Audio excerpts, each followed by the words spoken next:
Hey everybody! Before we get started, I want to address the elephant in the room. I'm wearing a hat. I know this is a very big change for me, and I apologize if this is upsetting. In all actuality, I'm quite sick at the moment. It's just allergies, but boy does it feel worse than that. I have a sore throat, and it's been going on for about a week now. It's getting better, but it's still not great, and I'm sure you can obviously hear that in my voice, so I apologize.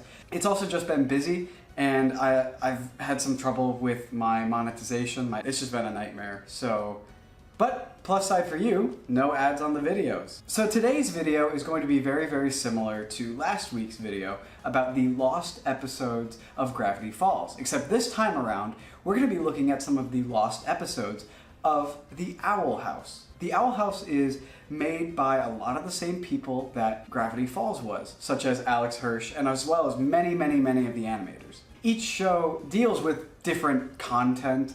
The plots themselves are different, however they do share a universe. We discussed that in my Gravity Falls theory video, which if you haven't seen that, I highly recommend checking it out. But yeah, it's made by a lot of the same people, and one of my friends turned me on to the show, and I really love it. It was canceled by Disney very unceremoniously after season 2, and was kind of forced to be compiled down into 1 hour-and-a-half long season 3. This show is very near and dear to my heart and to my friends' hearts.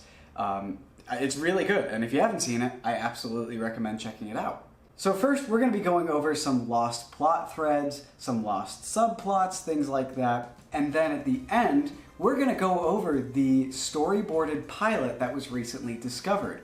It's like half voice acted and pretty different from what we ended up getting. It's very, very interesting, so stick around for that. So without further ado, let's get into some of the lost episodes of The Owl House. So a lot of these come from a post made by Zach Marcus on Twitter. He's one of the story writers on The Owl House. He posted a few excerpts from a notebook that included plots and ideas from season 1 of the show. In an early version of what would end up becoming Lost in Language, it would follow Ida, Luce, and King going to see a school play about the history of the Boiling Isles. We know that Willow and Amity are involved in this show, but throughout the entire performance, Ida keeps leaning over to Luce and pointing out everything that's wrong about the play's history. Afterwards, Luce and Ida would approach Willow, congratulate her on her performance, but then tell her about the sort of inconsistencies and things that they got wrong in this play. Then Willow and Luce would head to the library in order to see who's actually correct. This would have also developed Amity and Luce's relationship, as Luce and Amity would have a few interactions in the library. Another version of this also included a comedic bit where Ida and King were thrown out of the audience for heckling, which is very, very in character. Another idea that was thrown around is that Ida would go on a date with a crow-headed merchant named Corvus, and this was in a ploy to scam Corvus. It wasn't like an actual date, which, once again, very in line with her character. Zach describes the episode Something Ventured, Someone Famed as an episode that went through a lot of developments and a lot of changes. It originally revolved around Gus being involved in a flower cutting ceremony that was overseen by Lilith. He would discover that the creature was actually a living thing and not just some plants, so he would refuse to take part in it. Another version of this is that Willow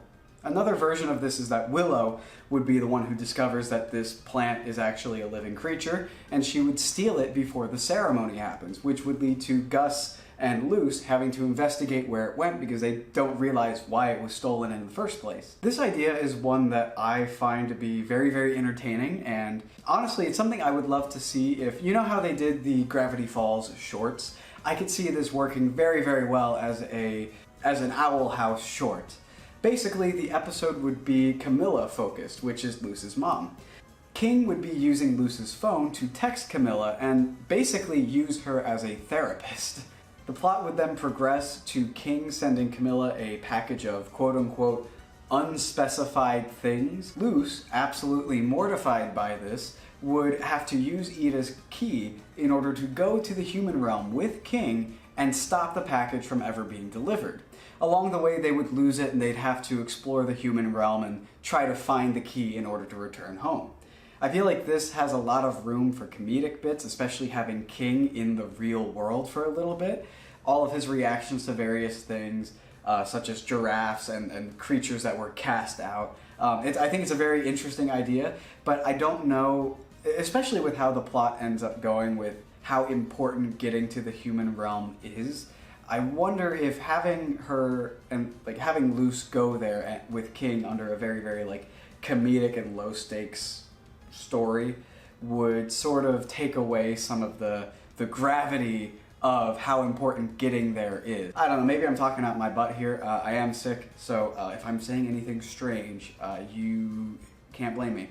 There were a few unused King subplots that were just written down as quick little lines here and there, basically to be the B plot to a episode, the sort of background thing that's going on. So I'll just read from the list. We have King learns to paint. King finds a language learning cassette or a self-help tape and learns they are phantoms leading King to blank. Spider Baby decides that King is its mother. King tries to write his own fanfiction. It's not very good. King is tasked with ridding the Owl House of mouse ticks that inhabit some of Hootie's lower regions. That's disgusting. I hate that. But don't worry, there's one that's even more disgusting. King reads The Secret Art of Tidying Up. King's street hustle, probably him becoming like a scammer, which is really funny to imagine. King receives a letter from the future. Spooky. That's what the note says. And finally, the one that's disgusting, more disgusting than Hootie's nether regions, is King's skin molts, i.e. his birthday, which horrifies him. What are these changes? He tapes his skin down to keep it from molting and it starts bubbling off. Yeah, no, that's terrifying. If this was a darker show, I could absolutely see that happening. And that's something I could see in many, many shows that could be played off comedically, but I think just that description is so terrifying. Like, it's awful. Now, we're gonna get into the pilot that was storyboarded and semi-fully voice acted. Like, we have Luce's voice actress, we have Ida's voice actress, and pretty much everyone else, with the exception of Amity, is voiced by Alex Hirsch, which, are you really surprised? He plays like a million characters in every show he touches. But we're just gonna go beat by beat and sort of compare it to the pilot that we ended up getting. It's very interesting, especially as someone who enjoys to write, seeing what was kept, what works, what doesn't work, and how it evolved over the course of, development. The other thing to remember is that unlike Gravity Falls, which was shopped around to many different networks, the Owl House started in-house at Disney. That's why the overall visual style never really changed. And that's why you see such tonal differences in some of the original ideas for Gravity Falls, as it was developed outside of Disney and then acquired by them. If you've seen the style that the original Gravity Falls pilot is in, it's very, very different. It's very Cartoon Network-esque is how I described it to my friend. But without further ado, let's get into this pilot, let's break it down, and I hope you guys are interested. And I'll have it linked below, like the full thing. The story opens the same way that the actual pilot does, with a fully fantasy-themed showing of the Good Witch Azura fighting some creature. However, in this, she is Princess Azura, not the Good Witch Azura. But she's still the warrior of peace. I think the change to the Good Witch Azura makes a lot more sense for Luce as a character going forward, rather than Princess Azura. In the final pilot, it then cuts to Luce in the principal's office with her mother, explaining, her book report, and she has a real snake and the doll. But in this early version, Luce's mom is nowhere to be found, which is very strange to say as she is such an important character to the, overarching story, especially in season 2/3. In this version, it cuts to Luce in class giving this book report before the teacher interrupts her and says, "What are you doing? This is math class." Everyone points and laughs at her, makes fun of her, until someone steps up and tells them to stop laughing at her. And it's Amity? Amity, in the human realm, tells everyone to stop bullying Luce and then goes back to her work. Another student then cries, being like, "Amity's mad at us." which implies that Amity is very well known and popular here in this human high school. From my point of view, it seems that they wanted to set up the relationship between Luce and Amity very, very early on, considering that Luce is blushing at her after she steps up for her.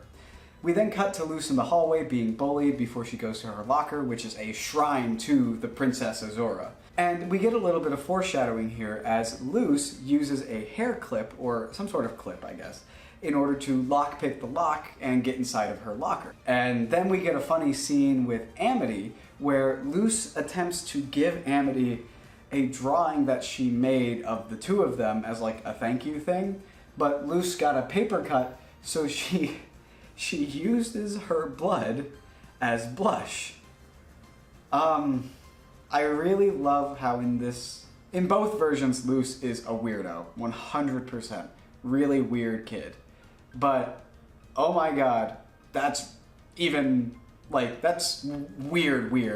But, like, demented and sweet, I don't really know how to put it. Amity is justifiably weirded out by this random girl giving her a drawing with her blood on it, but is all in all nice to her. I mean, the Amity that is in the final show would have told her to screw off or just been very confrontational.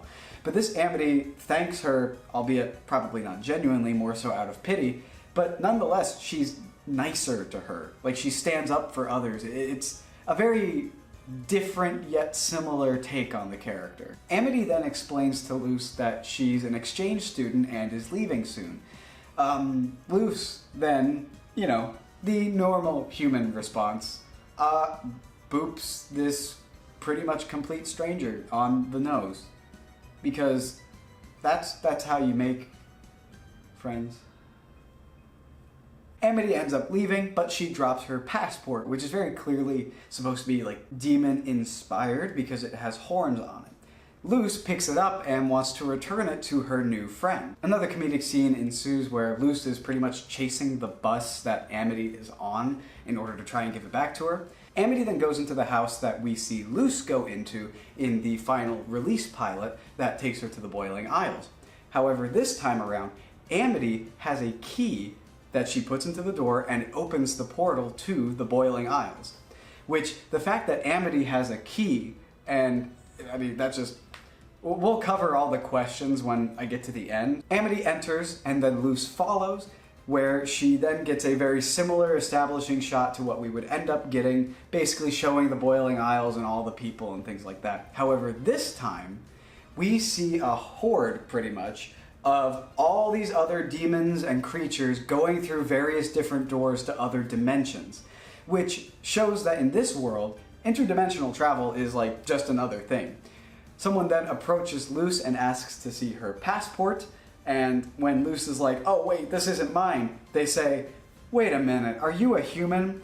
Luce then leans on a sign that's like how to spot a human, and a chase ensues. Luce ends up in the market where she then runs into Ida again, and pretty much the same scene plays out, where, Ida is trying to sell human antiques, and she basically, shows this TV that's like a black void of nothingness, and then Luce puts in the batteries and it ends up working, which plays out exactly the same in the final episode. Then, like in the main pilot, another chase ensues. However, this time, instead of flying on her staff, Ida teleports with it.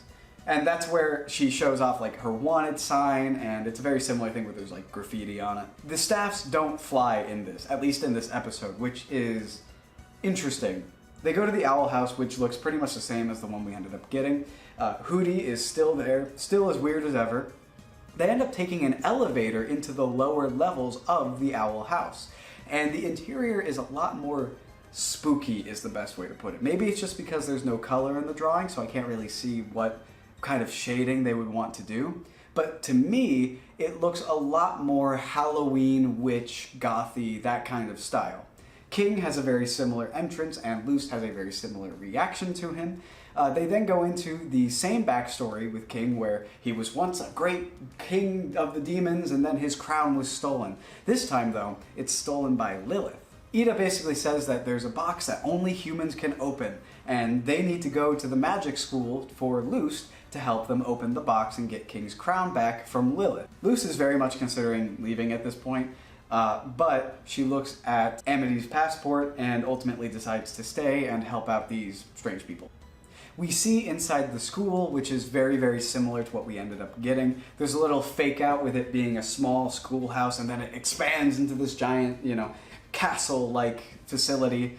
And one of the strangest things overall is that Ida turns into an owl, like an owl creature, willingly, and then flies up and does her own thing while King and Luz sneak into the school, which, for so many reasons, is strange.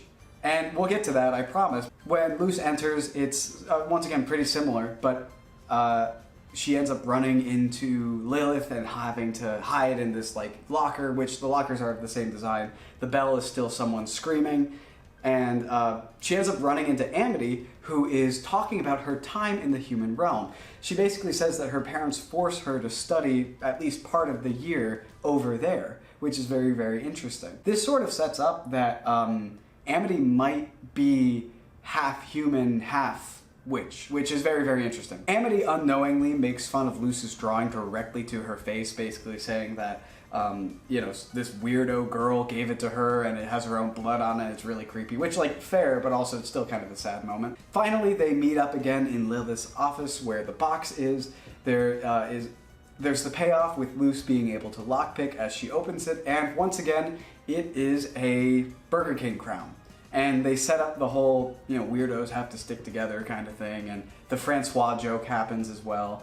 However, again, Ida is surprise attacked, but this time by Lilith. She's decapitated, but is totally... Ida and Lilith have banter back and forth, basically showing that they still have a rivalry here. And then Lilith also transforms into a giant owl, a giant creature. And on top of that, they use the same sound effects, the sort of cicada noise that they do in later seasons of the Owl House when there's the creature and things like that. A chase around the school ensues. There's a funny slow motion bit with Amity and Luz where they sort of realize that, oh my god, it's you and me, that kind of thing. There's a big fight and all hope looks lost, and then Luz does the whole Azura bit, says the thing from the very beginning, now eat this sucker, and then shoots out a mustache thing onto Lilith. But she ends up tricking her into going directly into a portal that Luz opened to some random dimension, and it ends up cutting off Lilith's monster hand, which is still sentient, so that means they can both be dismembered and just be fine. They return back to the Owl House, where Ida kind of finds Luz's drawing and comments how it's beautiful and I don't know how anyone could have thrown this away. Luz literally ends up bawling her eyes out and hugging Ida, thanking her in very loose fashion. Then Ida hears a noise from sort of another room in the Owl House. She goes over and answers what is essentially a FaceTime call on the mirror from this bird servant of the Emperor. The servant asks her if she knows of the human and where she is. Ida lies before suddenly becoming in pain. And it's implied that the servant used his necklace to... it's implied that his necklace is connected to hers, and he was able to remotely hurt Ida just by touching it. And he basically says that you know what the Emperor wants and alludes to this big grand plan. And that's where the episode ends. So first off, the major differences are that there's no Luz's mom, who becomes an integral character. There's also, by extension, less of a reason for Luz to stay. With Luz wanting to not go to summer camp for normal people, it gives her a great reason to not want to go back to the human realm, and also a very interesting emotional thing to explore with her mother. But we wouldn't get any of that in this version of the story. So I wonder if her relationship with her parents would be addressed at all in this alternate version. People seem to travel freely between the demon realm, the human realm, and various other dimensions. So in this version, the grand plan of the Emperor has to be something different, because if he really needed to get to the human realm, all he needs is that key and he can just go there. Amity's parents just sent her there for schooling. And building on that, Amity being in the human realm creates a lot of questions for her character. One thing I think is that Amity might be a half-human, half-witch. You know, maybe her father is from the human realm and her mother's from the demon realm.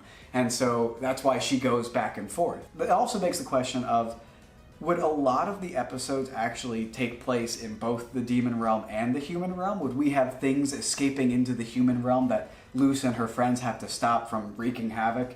I feel like that opens the door to exploring the balance between Luce's human life and her witch life, which would have been a very interesting thing to see. However, it feels like a lot of the overarching lessons and overarching feelings and themes of this show would be very different in this version. And finally, Ida's curse has to be different because she is willingly able to transform into this owl creature, but is sort of under some sort of control or some sort of connection to the Emperor that him and his goons can electrify her and hurt her from a distance. So it a lot of questions. Also, little difference of that she does.